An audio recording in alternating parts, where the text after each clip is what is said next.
आज की कहानी है अकाल मृत्यु। कहानीकार स्वयं प्रकाश। बात तब की है जब मैं 9वीं कक्षा में पढ़ता था। हमारी कक्षा में अमृतलाल नाम का एक लड़का था। प्यार से सब उसे इम्मी कहते थे। इम्मी फुटबॉल का बहुत अच्छा खिलाड़ी था। वह न सिर्फ स्कूल की फुटबॉल टीम में था बल्कि संभाग की टीम में भी खेल चुका था। उसकी आर्थिक स्थिति अच्छी नहीं थी। कई बार वह समय पर फीस जमा नहीं करवा पाता था और उसे अक्सर अपनी फीस माफ़ करवाने के लिए उसके पीछे घूमते देखा जा सकता था। उससे कहा गया था कि जिस दिन उसका चयन राज्य स्तरीय टीम में हो जाएगा उसकी फीस माफ़ कर दी जाएगी। नतीजा यह कि स्कूल के बाद अंधेरा होने तक वह स्कूल के मैदान पर फुटबॉल खेलता रहता, चाहे अकेला ही या दौड़ते हुए मैदान के चक्कर लगाता रहता। एक दिन सुबह सुबह पता चला कि इम्मी के पिताजी की मृत्यु हो गई है। हमें बड़ा दुख हुआ। पूरी कक्षा पर जैसे पाला पड़ गया। आधी छुट्टी में जब बाहर निकले तो सड़क से इम्मी के पिताजी की शव यात्रा निकल रही थी। सबसे आगे एक आदमी इम्मी की बाह थामे चल रहा था। इम्मी के हाथ में एक छींका था जिसमें एक धुआंती मटकी रखी थी। पीछे पीछे उसके पिताजी की अर्थी और अर्थी के साथ चलते 20-25 लोग। तीसरे दिन हमारी कक्षा के बड़े छात्रों बालकिशन और राधेश्याम ने आपस में कुछ बात की और हम सबको बुलाकर कहा कि हम लोगों को इम्मी के घर बैठने जाना चाहिए। तब तक मुझे पता नहीं था कि बैठने जाने का मतलब अफसोस जाहिर करने जाना होता है।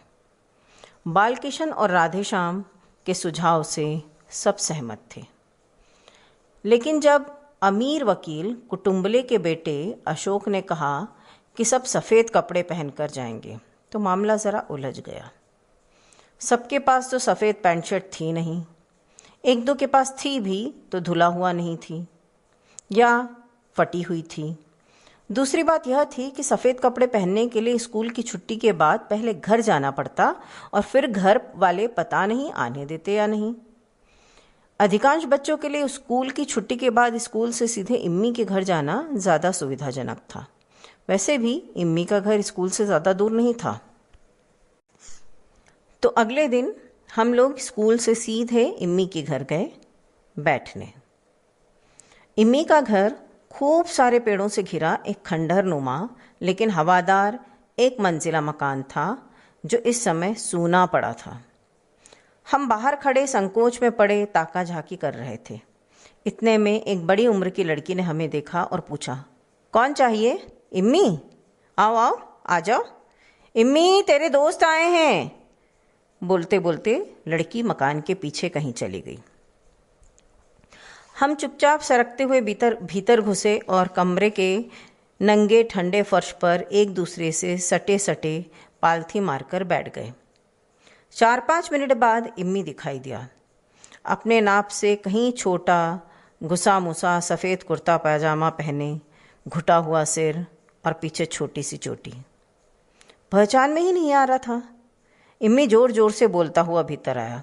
मैं सोच ही रहा था कि स्कूल से भी कोई ना कोई तो आएगा ज़रूर। और क्या हाल है? कैसा चल रहा है? कल गणित का टेस्ट हुआ था क्या? और गहलोत सर के क्या हाल है? टेस्ट में सिलेक्ट करवा देते मेरे को तो कम से कम जूता और जर्सी तो मिल जाती, पर उनकी तो फरमाइशें ही गजब। अरे यार, भार्गव आ रहा है क्या? मेरी गणित की कॉपी भार्गव के पास ही रह गई है। खैर उससे कहना वही रख ले, अब मुझे उसकी ज़रूरत नहीं पड़ेगी। तेरे पिताजी को क्या हुआ था इम्मी? अशोक ने पूछा। उनको तो टीबी थी ना बहुत दिनों से। इम्मी ने ऐसे कहा जैसे यह बात तो अन्य सभी की तरह हमें भी मालूम होनी चाहिए थी। इतने में ही वह बड़ी लड़की पीतल के एक लोटे में ठंडा पानी ले, साथ ही पीतल का एक गिलास भी। प्यास तो हम सबको लगी ही थी, सबने पानी पिया। फिर कुछ शोर जैसा सुनाई दिया तो इम्मी उठकर पीछे गया। तुरंत लौटकर आया तो हाथ में 8-10 अमरूद थे। बोला, अमरूद खाएंगे? अपने बगीचे के हैं, लो खा लो। कुछ अमरूद तोतों ने कुतरे हुए हैं, मालूम है ना? तोतों के कुतरे हुए अमरूद बहुत मीठे होते हैं, लो लो। वह एक एक अमरूद फेंकता गया। हम कैच करते गए। समझ में नहीं आ रहा था खाएं या ना खाएं। पर इम्मी खुद खा रहा था। हमें सकुचाते देख उसने बेतकल्लुफी से कहा, अरे खाओ खाओ, ऐसा कुछ नहीं, हमारे यहाँ सब चलता है। संकोच के मारे हम धीरे धीरे खाने लगे। अमरूद मीठे थे और भूख तो लगी ही थी। इम्मी बोला, तोते हैं ना, इतने आते हैं कि क्या बताऊं, और खाएं तो खाएं, चलो कोई बात नहीं, पर साले कच्चे कच्चे भी जरा सा कुतर कर नीचे गिरा देते हैं। हमने पेड़ पर जाली भी बिछाई तो पट्टे जाली को ही काट गए। और खाओगे? अरे यार, तुम लोग पीछे ही क्यों नहीं आ जाते? जक्कू को चढ़ा देंगे, वो तोड़ तोड़ कर देता जाएगा। बाकी कोई मत चढ़ना, अमरूद की डाली बहुत कच्ची होती है। बोलते बोलते वह चल पड़ा, पीछे पीछे हम। घर के पिछवाड़े अमरूद के 2 बड़े बड़े पेड़ थे, फलों से लदे हुए। कुछ छोटे बच्चे अमरूद तोड़ और खा रहे थे। वे हमें देखकर भाग गए। हम लोग भी अमरूद खाने लग गए और थोड़ी देर के लिए भूल ही गए कि हम यहाँ अमरूद खाने नहीं, बैठने आए थे। कोई घंटे भर बाद बाहर निकलने लगे तो मज्जू ने इम्मी से पूछा, इम्मी तू स्कूल कब आएगा? इम्मी बोला, अब नहीं आऊँगा। राधेश्याम ने पूछा, तो फिर क्या करेगा? इम्मी बोला, सब्जी का ठेला लगाऊंगा, जहाँ बाबूजी लगाते थे, भंडारी मिल के सामने, वहीं लगाऊंगा। काका गांव से सब्जी लाते हैं, उनके दोनों बेटे हुक्मचंद मिल के आगे लगाते हैं, मैं इधर लगाऊंगा। दिन के 50 रुपये भी कमाऊंगा तो बहुत है यार। मैं हूँ और माँ है, और है कौन? एक बहन थी, उसकी शादी कर दी। वैसे आदमी पढ़ लिख कर भी क्या करता है, काम धंधा ही तो करता है। और फुटबॉल? धीरे से किसी ने पूछा। फुटबॉल से रोटी नहीं मिलती, समझे? कोई कितना भी बड़ा प्लेयर हो जाए, समझे? ये खेल वेल सब पेट भरे लोगों के काम की बातें हैं। इम्मी चिढ़ गया, हो जाओ प्लेयर, लेकिन काम धंधा तो तुम्हें करना ही पड़ेगा। इम्मी की बात सुनकर हम लोग चुप और उदास हो गए। लग रहा था जैसे वह हमको नहीं, खुद को समझा रहा था। बोलते समय उसकी आवाज़ काँप रही थी और लग रहा था किसी भी पल वह रो पड़ेगा।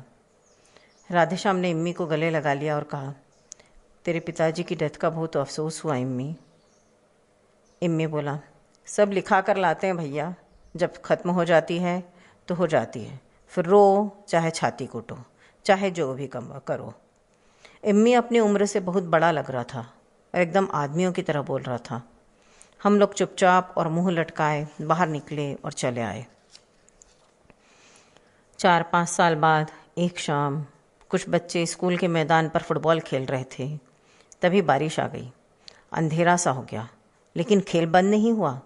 कुछ बच्चे बारिश में तरबतर भीगते हुए भी खेल रहे थे।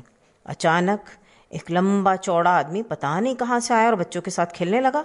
वह बच्चों को छका रहा था और उससे लटकने चिपकने के बावजूद बच्चे उससे गेंद नहीं छीन पा रहे थे। घंटे भर बाद वह आदमी अपने कपड़े निचोड़ता चुपचाप उधर से चला गया, जहाँ किनारे पर सब्जी का ठेला तेज़ बरसात में लावारिस सा खड़ा था।